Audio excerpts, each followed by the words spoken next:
ओहोलिकी करुथिले यात्रा ट्रेन रु खसी 5 जन यात्रींकर मृत्यु। आसनु जानिबा एहार सर्विसेस खबर विषय। मुंबईर छत्रपति शिवाजी महाराज टर्मिनस रु थाणेर कसरात अंचल को जाउथिबा एक लोकल ट्रेन रु ट्रैक उपरे पड़ी 5 जन यात्रींकर मृत्यु घटी। एही दुर्घटना रे एकाधिक यात्री आहत मध्य होइछन्ति।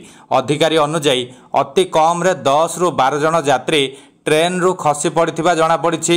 भारतीय रेलबाई अनुसार ट्रेन भितरे अत्यधिक भीड़ जोगु लोक माने एक डब्बारू खसी पड़िथिले। भीड़ जोगु यात्री माने द्वार रे झुली यात्रा करुथिले। रेलबाई अधिकारी माने घटनास्थल रे पहुंची आहत माननकु निकटस्थ हॉस्पिटल को नैछन्ति।